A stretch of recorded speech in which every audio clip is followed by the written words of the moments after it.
Sunrise is a big city on the coast of a country known as Tamakio. It has bustling ports, full of giant cranes and stacks of crates that dominate the otherwise quite scenic view of the southwestern channel. If you were to move a bit further inland, your vision would be assaulted by imposing factories and warehouses standing tall and proud. The factories were a testament to the Tamakian spirit, producing all sorts of products, from flashlights to shoe polish, ready to be shipped to parts unknown. Inland further still would land you within the sprawling metropolis of Sunrise itself. Buildings large and small stand side by side here, bursting with life. Here the people of Sunrise live their lives. They do their taxes, clean their laundry, and buy their groceries, but this is not a monotonous life. For the city's nightlife is jazzy and free, and its people feel the same. Sunrise was subject to a certain romanticization from the rest of the country. It was affectionately referred to as the Crossport by Tamakians, as it was across the southwestern channel from Kalinzi Penrith, and so the city was a veritable melting pot of people and goods. In all this chaos, two railroads worked to create order. The northwesternmost rails belonged to the Kalinzi Penrith Midland Railway, which operated the rails in Sunrise as one of their branch lines, only allocating a few engines to work there. They were an honest group, but it was often a source of friction when somebody would point out that a Kalinzian railway owned and operated rails in a Tamakian city. Otter still was their choice in rolling stock. The CPMR employed a fleet of not only diesel locomotives, but steam as well. In fact, their oldest engine, a small non-standard 040 called Trapper, was well over 100 years old. Despite the controversies, the CPMR had earned a reputation of kindness and reliability. If you did business with them, you had a guarantee that your trains would arrive when you needed them, and with little fuss. Their branch line's main competitor was far from the vast transcontinental railroad that the CPMR was.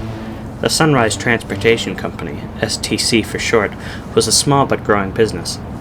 They weren't a bad lot, but the line they ran was much younger than the CPMR. They were ambitious too, always on the lookout for new customers, unlike the CPMR, which operated more on principle than it did on profit.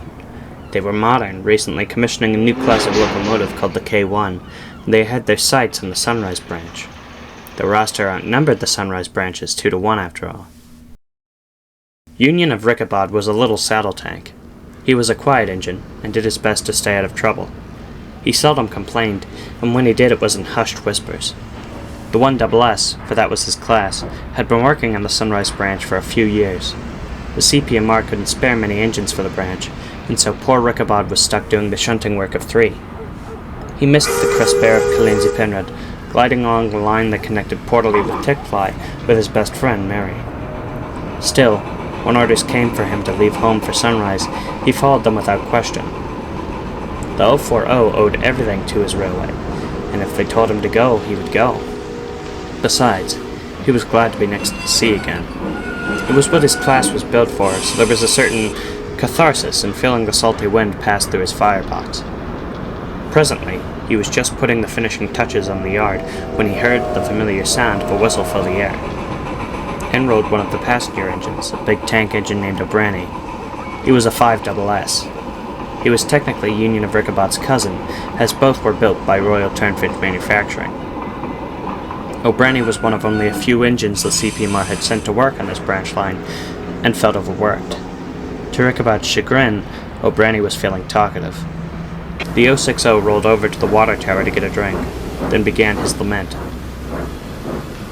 "I tell you, cousin, you're lucky you're not a 5SS like me." Richabod listened from across the yard, still finishing up his work. He was tired, but did his best to listen to his cousin. "We've got a reputation for being the best, and it's well earned, as I'm sure you know."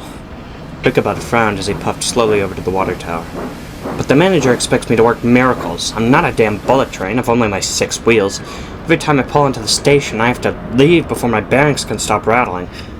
Richabod, enjoying his drink, gave O'Branie a tired expression. O'Branie's face softened, and he let out a long sigh. He studied the saddle tank's face with care. "I see I'm not the only one who feels worn out." Richabod gave a small, half-hearted smile, and was about to respond when O'Branie cut in. "Well, I say it's too much. Enough is enough.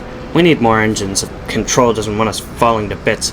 I've had a tickle in my left cylinder for months now, and if that cylinder blows, then we'll only be left with taft and integrity, and I don't need to tell you that—" It was then O'Branie noticed poor Richabod had fallen asleep. He grumbled something about dignity, before shunting Richabod into the shed and joining him in a well-deserved slumber.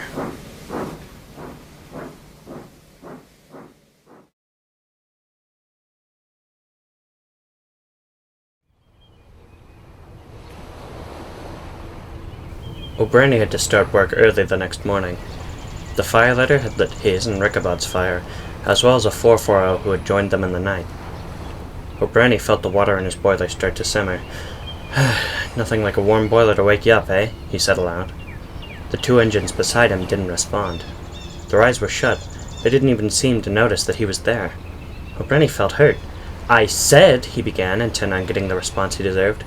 But he was interrupted. "Will you stop that noise?" snapped the 440, his eyes flaring open. "Some of us are still asleep."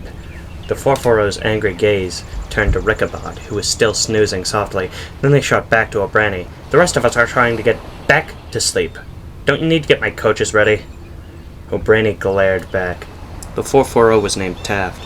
He'd been on the line long before the two tank engines had been transferred there. He was an uptight sort, who made long trips taking passengers and mail to a city far west of Sunrise called Rissel. "My left cylinder feels funny. I think I should stay in for the day. Trapper doesn't even take passengers. I bet he could," he panted. Taft's response was short and effective. "If you don't get to work right now, I'll make sure the rest of you feels funny, understand?" That made O'Brien think twice. He scampered away, still getting up full steam. Taft watched him go with a suspicious squint. Taft wasn't usually the one to make threats, but he'd been quite overworked, like everyone on the branch, and wasn't in the mood to argue. With only 6 engines on the branch, they couldn't afford slackers. Rumors had been going around that Control was going to send them more help, but that was just that, a rumor. O'Brien puffed slowly out of the yard and towards the first station yard. His headlamp swayed as he jostled himself forwards. "I'm overworked, I'll fall to bits, I'm overworked, I'll fall to bits," he grumbled. His crew were getting agitated as he bumbled along the track. "Will you stop that? You'll throw us out of the cab," shouted his driver, doing his best to control the 5SS as they chuffed loudly into the station yard. That was too much for O'Brien. His boiler pressure spiked. "Yell at me, will you? Why, I oughta—" Right then and there, his left cylinder ruptured, and with a loud bang, its side opened wide. Oh! Steam wheezed violently from the cylinder. The brakes came hard on, and he stopped quickly, right at the entrance into the station yard. The driver shut off steam, while a fireman hopped out to inspect the blown cylinder. "Told you," the tank engine moaned. The fireman quickly deduced what had happened. There had been a hairline fracture in the cylinder. They had been able to work without it causing trouble, but the spike in boiler pressure had caused it to open up. "You stupid engine, we could have kept going if you'd been civil," shouted the fireman. O'Brien just whined as the driver damped his fire. "This isn't my fault, I wasn't maintained." The fireman argued with the tank engine, while the driver went to fetch the station master and phoned for help.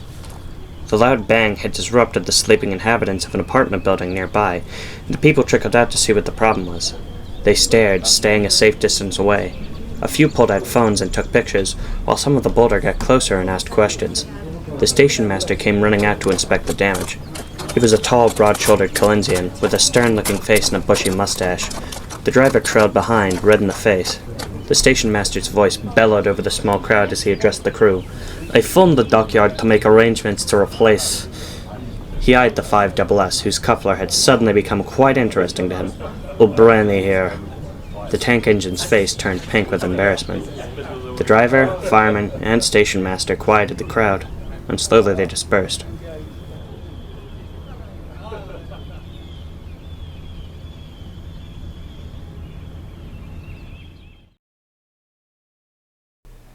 Richabod was just waking up, still resting comfortably in the dockyard sheds. The sun still hadn't risen, but the horizon was just beginning to turn that lovely shade of purple and orange. His boiler pressure had risen, and he let off steam. He had been enjoying the view when he spotted his crew rushing towards him from across the yard. "It's a bit early, isn't it?" he wondered aloud. Taft, who had given up on trying to go back to sleep, responded. "They seem in a hurry, too. Something must be wrong." The 440 had a sneaking suspicion that it had to do with O'Brien. It wasn't long before his suspicions were confirmed. "Come along, Pug," said Richabod's driver, sprinting in and flinging open the Settle Tank's cab door. Taft silently wondered if he'd heard the driver call his compatriot Pug. "O'Brien's finally blew that cylinder of his. We'll be doing his work." She gripped the handbars leading up to his cab and flung herself inside. Rickabout barely had a moment to register what was going on before he felt his brake come off and his regulator open. The saddle tank complied, rolling forwards. His fireman scrambled in as he passed. A grim expression fell on Rickabout's face. He'd never pulled coaches, not unless they were empty.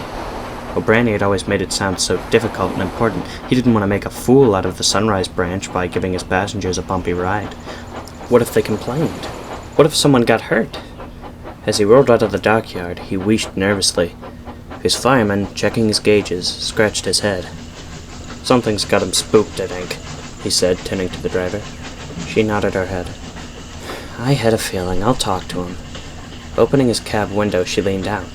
"What's the matter, old boy? Something on your mind?" she called. "No, nothing," he responded quickly. The driver raised her eyebrow. "Pug, be honest with me. I've worked with you long enough," she ducked inside to check his regulator, then returned, "to know when you're nervous. Is it the passengers?" He looked at the rails, remaining silent as he chose his words, then continued. I don't know. I've never pulled them before," he said quietly. "Passengers can be very opinionated, from what I've heard." "You've got that right," the driver responded. Rickabout whistled as he approached a railroad crossing. Two long, one short, one long, and the conversation resumed. "They can be rude and fussy, sure." This didn't seem to make Rickabout feel any better. "But," she continued, "we should at least try, though. Don't we owe it to them? They are paying us money. O'Brien's trains are just local stopping runs through the city, so we won't be going very fast.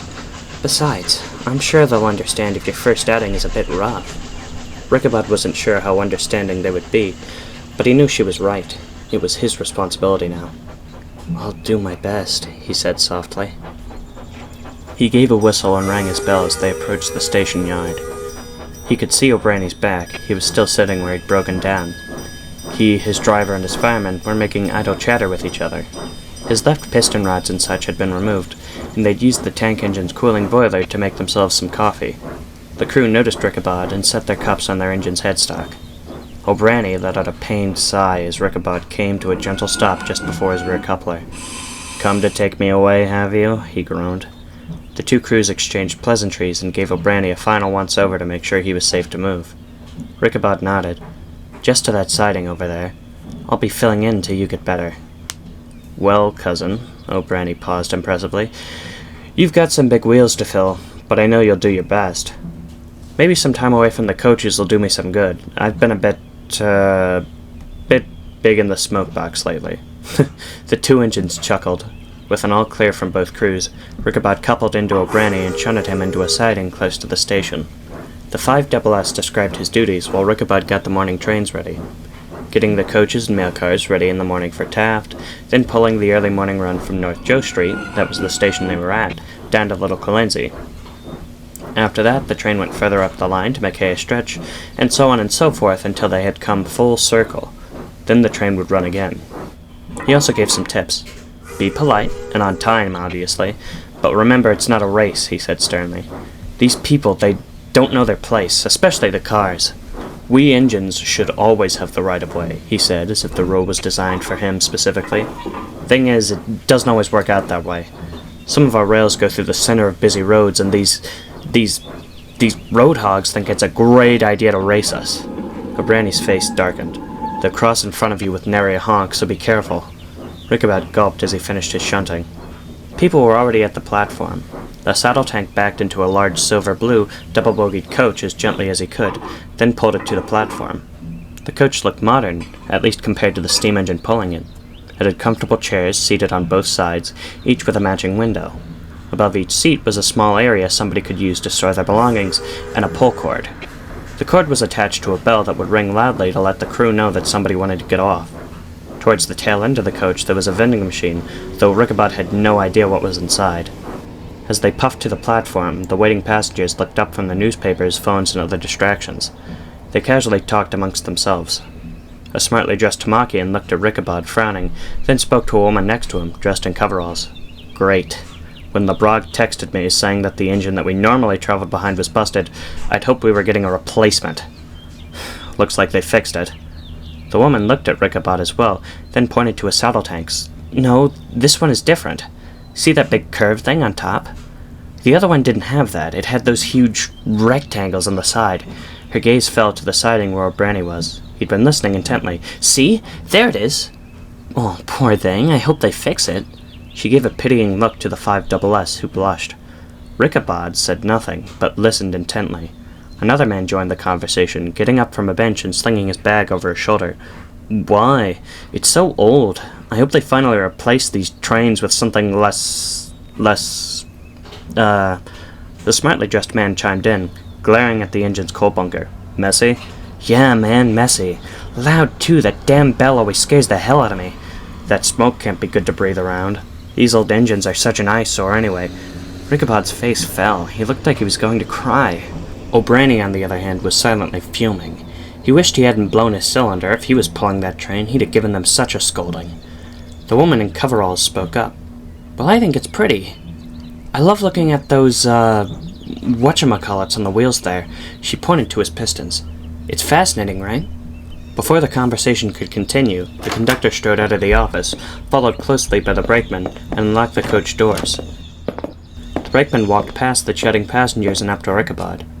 Unlike the conductor, who'd been dressed in a suit with an emblem reading CPMR on his breast, the brakeman wore a set of overalls. He carried a toolbox in one hand and a cup of Joe, as Richabod's driver had called it, in the other. Hello there, big fella. I'll be your brakeman of the day. Richabod, who was still recovering from the passenger's hurtful comments, gave a half-hearted tingling from his bell as a greeting. The brakeman smiled warmly and opened the settle tank's cab door to greet his crew. A bit shy, isn't he? The brakeman took a sip of his coffee and warmed his hands by the firebox. Never pulled passengers, has he? The driver checked her pocket watch. They still had some time. If he has, it was before I worked with him. Same with Jim. She motioned to the fireman, a sturdy-looking Colinsian. He was enjoying his breakfast, consisting of some toast warmed by the fire and a nutrition bar. Jim shrugged, then went back to his toast. He's pretty nervous. It'll be a long day, I think, the driver continued. She herself had only ever done freight. I'll do my best to keep things running smoothly from back in the coach. The brakeman idly turned to study the controls. I've done all kinds of runs myself. Just keep an ear out for the coach bell and keep a safe speed, eh? Be gentle with Bluebell. She's sensitive. He let out a hearty chuckle. The crew joined in, albeit nervously. They were hoping Bluebell was the coach. The brakeman gave both their hands a shake, then quickly exited the cab. He walked slowly up to Richabod's front. The tank engine glanced down at the brakeman, who began to inspect his coupler. He remained quiet, watching the figure before him. The brakeman finished his inspection, then, looking up to meet the engine's gaze, gave a wink. Richabod wasn't sure why, but that made him feel a little better. It was almost time to begin his run. People began to walk into his coach. What were actually minutes seemed like hours to the little engine, until finally he heard a deep voice bellow, "All aboard!" He glanced back to see the conductor, lamp in one hand, whistle in the other, waiting on the platform. A few tardy passengers rushed inside, and the platform was empty. Just a minute more. "All aboard!" the conductor bellowed again. The platform remained empty. The conductor checked his pocket watch, nodded, then he gave his whistle a blow. He and the brakeman closed all the doors. Almost time now. The brakeman leaned out the window and waved a bright lamp up and down. It showed clearly on the dimly lit horizon. Richabod gave 2 long whistles, then, ringing his bell, inched forwards. His regulator only opened a crack. I'll do my best. All I can do. I'll do my best. All I can do. His wheels turned, and the slack on his rear coupler grew taut. The coach behind him quietly followed. "You're doing quite well. You're doing quite well," the coach murmured as he began to pick up speed. The driver checked his speed as they exited the station and into the rest of the city. "Easy, boy. The streets are empty now, but you never know when somebody might jump out," the driver said, keeping an eye on the track, which ran parallel to a road. The tank engine complied, reluctantly. As they rolled further into the city, the industrial parkways and small apartment buildings grew taller. The factory was swapped for warehouse, then to tall brick structure. It was so much to take in. Richabod did his best to focus on the rails in front of him. Before he knew it, they curved, and he was in the center of a street. Are we supposed to be here? He asked, braking quickly. The coach bumped into him. Oh, why are we stopped? Ping, ping, ping, ping, her bell rang. The train came to a stop in a lonely part of the city. The sun was now finally rising, and the tall brick buildings cast shadows across his boiler. The residents stared at him. Many, he noted, were Kalensians. We should go back. I think we must have missed a switch. Surely we shouldn't be on the road, he stammered. The driver released his brake quickly.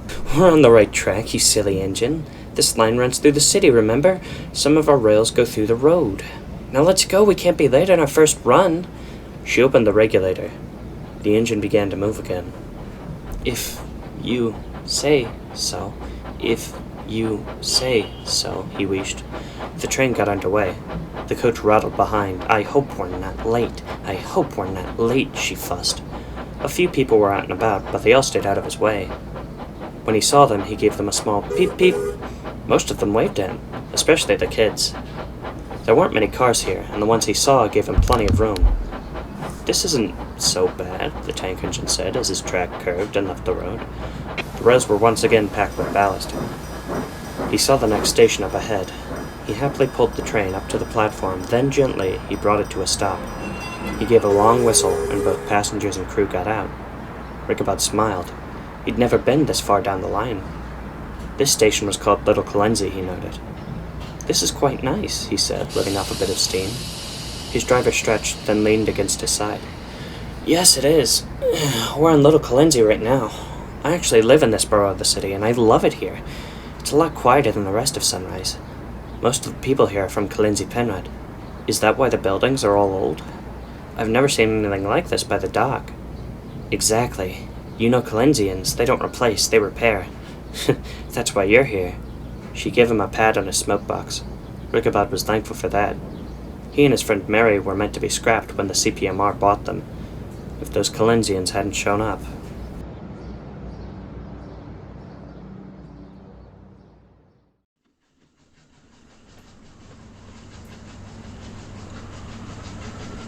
The rest of the day wasn't as easy. Rickabout had to cover the entire half of the city that their branch served, and as the day wore on, more and more cars filled the streets. In particular, the track in Grand Square, which was a borough of the city which they shared with their rival railway, the STC, was mostly in the street. He'd needed to take extra care here, and there were far too many people for him to peep at. On more than one occasion, he'd tried to whistle, only for some agitated pedestrian to yell at him. They must have been startled. The buildings were tall here, and had more windows than he could count. Some had moving pictures on them, talking about bubbled gum and soda pop. He'd almost hit half a dozen cars, too. Each time the car honked loudly and sped in front of him. One came within a few feet of his smoke box, and he slammed on his brakes just in time to avoid a collision. This caused him delays, which spiraled into a few late stops. Each time a Tamakian would shake their fist at him from the platform and call him rude names. He wasn't sure why they were so mad. He'd only ever been a few minutes late. His driver told him it was life in the big city, but his feelings were still thoroughly hurt. Many passengers, however, were quite thankful. Some would wave at him goodbye, and some would go up and thank him personally. The tank engine made a round trip around the stations more times than he could remember, and was quite worn out. Don't worry, old boy. Things will be easier tomorrow. We've only got one more stop, and then we can have a nice long rest before your goods train, his driver cooed as they departed from the Grand Square. Poor Rickabout hadn't the steam to respond. He was too tired to even consider his goods train, but he knew it had to be done. He owed everything to the CPMR, and if they wanted a goods train delivered, they wanted a goods train delivered. All the same, he was going to be very happy when this last passenger service was done. It all seemed to happen at once. One moment the tank engine was ringing his bell, blowing his whistle and crossing an empty crossing, and the next there was a hot rod on the rails before him. His brakes clamped on and he shut his eyes. Oh, horrors! He whistled loudly. The screeching of locked wheels drowned out the distressed honking of the car. With a sickening crunch, its front end disappeared under his wheels. The rest of the car was dragged a few feet before the train stopped. Rickabout opened his eyes. His front coupler beam was crooked, and twisted pieces of metal were caught in his piston rods. The car's front had been crushed by his wheels, and its mangled remains decorated his front.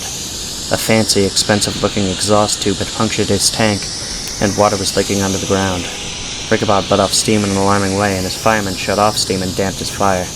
His driver had a nasty bump on her head and laid on the floor. The fireman checked on her and was relieved to find she was only unconscious. He perked up and leaned out the shattered cab window. He could hear shouting. Someone might have been hurt. He scrambled down, bumping his head on the doorway, only to be greeted by a very, very angry man. He was red in the face and holding his steering wheel. "Look at what you've done to my car! It's ruined! Do you know how much this cost? More than you'll make in your lifetime!" The motorist shouted so loudly, the fireman felt some of his spit hit his face. "Now I'm going to be late for supper! Do you Cullens enjoy causing problems for hard-working Tamakians, or are you just this bad at your job?" The fireman rolled up his sleeves and was about to tell the motorist just what he could do with his supper when the conductor came running up. He quickly assessed the situation. "We won't be finishing this journey," he grumbled. The fireman explained the situation to the conductor as the motorist fumed. The conductor checked on the driver, then went to phone for help. A large crowd formed around the train, which was currently blocking a railroad crossing. When the crew would no longer listen to the rambling motorist, he turned to the crowd. Richabod, finally recovering from his dazed state, began to listen. "Look at that ancient machine. They're a danger to the city." Some people piped up in agreement. "Those exposed rods on the side tore my car to bits. It came out of nowhere, too." Someone in the crowd shouted, "They must have been speeding. I didn't hear a whistle, and I was in the cafe across the street." This claim was, of course, completely false. The man had been too invested in his afternoon tea to pay attention to the sounds of the railroad, but was enjoying being a part of the group. A few of the passengers finally came out of the coach. The brakeman was too busy inspecting the coach to notice. They joined the crowd.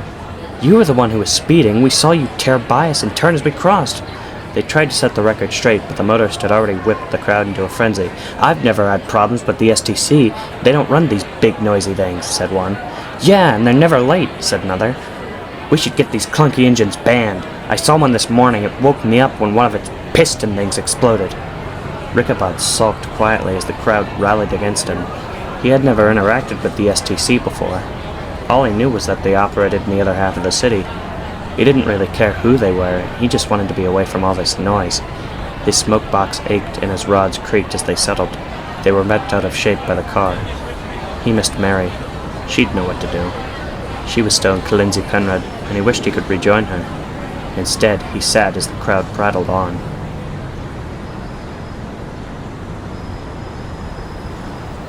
About a half an hour passed. His driver had come to and was soothing the poor tank engine's feelings. The brakeman and fireman both set to work removing any debris they were able to. The crowd had died down a little, but had been joined by a few people in suits. They had expensive-looking cameras and pads of paper. They walked around asking people questions. His driver called them reporters, but his fireman had called them vultures, so Richabod wasn't really sure who they were. The conductor had been gone for a long time now. Just as the tank engine was starting to worry, he heard two loud and unfamiliar honks. He peered behind him and saw something he couldn't quite explain. Rolling towards him was what appeared to be a coach? It was bright red and low to the ground. It was a bit longer than his coach and had what appeared to be a driver controlling it from its front. Behind the driver were seats and windows which made up a majority of the coach, then a blocked-off part with no windows at the back. This part took up roughly a sixth of the coach. He noted that above this blocked-off room there was a funnel for exhaust. He listened to it hum. It sounded like an engine. Another coach approached from in front of him. This one was pushing a large rail crane and a flat car. The two came to a stop. He could read STC on their sides.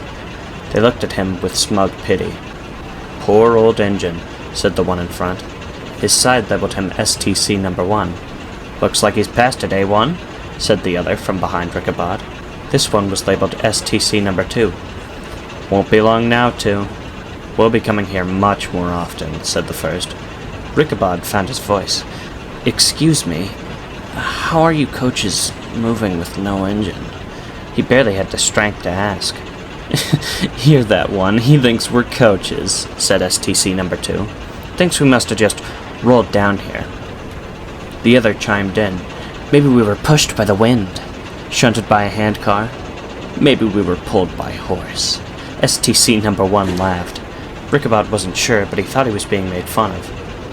That must be how things are done on his backwards railway, A1. A horse would be just as reliable as butterwheels here, STC number 2 tittered cheekily. Richabod's conductor exited from the strange engine and strode towards the rest of the crew.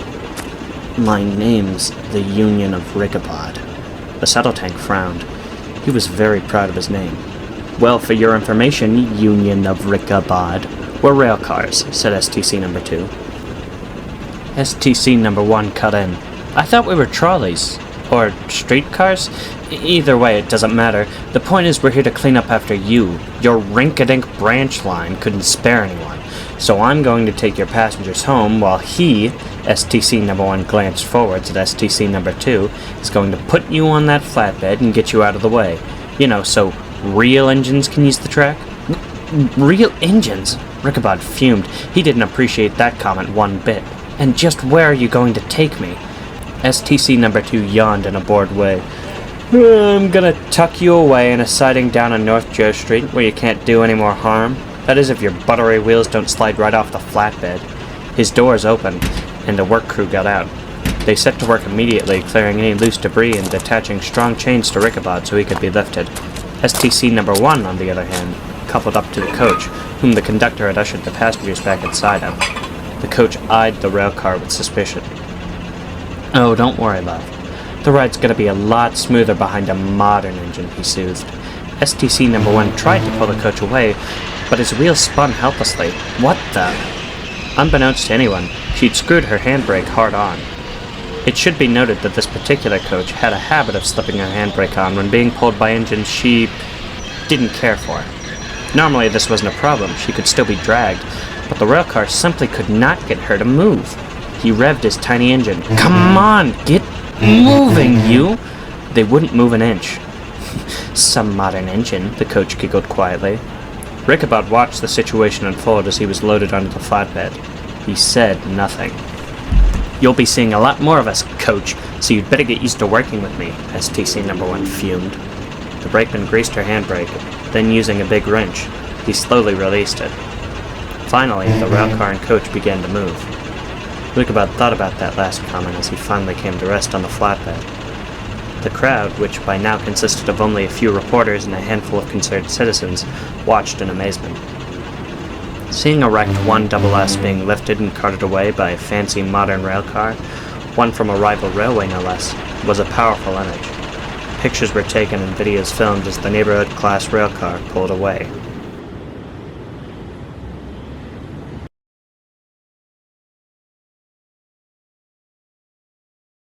The sun was setting now. Richabod tried to admire it from his perch atop the flatbed, but something was bothering him. Excuse me, your brother said we'd be seeing a lot more of you? What did he mean? The railcar chuckled. Your line has been on the decline for a while now. Your railway won't cough up the resources to help you run efficiently. Well, there's going to be a city council meeting later this week, and the STC is going to convince them to give your branch to us. Rails, rolling stock, and all. That'll be a nice new stream of revenue. Of course, if we get your line, you won't be around to see it prosper under somebody who actually knows what they're doing. Richabod began to tear up. What? They can't just take our rails and give them to somebody else. It isn't theirs to give. Besides, things might be a bit rough right now, but it's not like we're going bankrupt. That's not how it works, Butterwheels. Richabod ignored his new hurtful nickname and listened. Your branch is in our city, in our country. If the council feels you aren't providing proper infrastructure, they can do what they want. After today, where 2 of this line's engines were taken out of commission, one involving a roadside accident, there's no way they won't decide to turn you over. Richabod said nothing. If STC number 2 was telling the truth, and the city council really did hand them all over to the STC, then his future was very uncertain. The rest of the trip was silent. As the sun fell and began to paint the sky, Richabod could only wonder if he'd ever get to see the rolling hills and towering trees of home again. It all seemed so far away. He guessed that was because, well, it was far away. Kalinzi Penrith and Tamakio were separated by a wide channel. The only way home, other than by boat, was to travel all the way to a city called Rissel. He thought the trip through, trying to keep his mind off of his uncertain future. First, the long trek to Rissel. Rissel was also by the sea and had a bridge to a large island called Little Tamakio that was very close to the shore. There was another island called Res Jussel very close to Little Tamakio. A 200-foot lifting bridge connected Little Tamakio and Res Jussel, called the Bagora Bridge. Res Jessel was just off the coast of Kalinzi Penrith and connected by bridge as well. So it was the trip to Rissel, then to Little Tamakio, then across the Bagora Bridge, then through Res Jessel, and finally he'd be home. It all seemed so complicated, but it kept his mind occupied till they finally arrived. His flat car was parked in North Joe Street Station, right in front of O'Brien, who was quickly filled in. Trying to take over our line? That's preposterous. No one runs this line like we do. Sure, we don't have a lot of resources right now, but it's not like we don't do our jobs well. This news had come out of nowhere. O'Brien didn't even know what a city council was, but it worried him. Judging by the look on Rickabaud's face, it worried his cousin even more. I've heard rumors from the coaches that Control has something big planned for this branch. We'll be fine. Don't worry, cousin. The two engines fell silent for a long time, both deep in thought. They gazed out towards the sea, past the industries and apartments, past the skyscrapers and cranes, past the stacks of crates and fleets of ships. They stared out towards the inky dark sky as the sun set on a very stressful day. "It'll be all right, Pug," O'Brien whispered. There wasn't a response for a long time. Finally, the little engine murmured back, "I know, O'Brien. I know." Another long silence followed. The warm spring air blew, wafting the salty sea smell through their frames. It was all terribly relaxing, but neither felt they could sleep. The uneasy peacefulness was broken around midnight. Both engines could hear the hum of a diesel engine approach them, but that didn't make any sense. Neither of the SR Class 03s ran trains this far down the line, and they were the only diesels on the branch. The rail cars weren't allowed in this part of the line either. Not yet, anyway. Both 1SS and 5SS looked down the rails. Was it friend or foe? Out of the pitch blackness of the dark rolled a tiny little diesel. The tiniest engine, diesel or otherwise, either of them had ever seen. He passed them both, smiling contentedly, and went to the nearby fuel pump. He sang a little tune as he refueled. "Oh, say I have never been to the Sunrise Branch. Oh, way, Sunrise.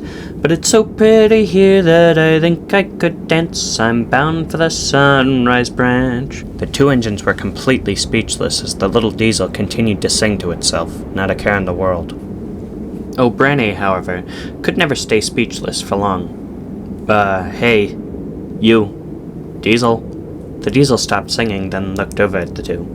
"Oh, hello." What are you doing here?" "Oh, I'm here to take you both home."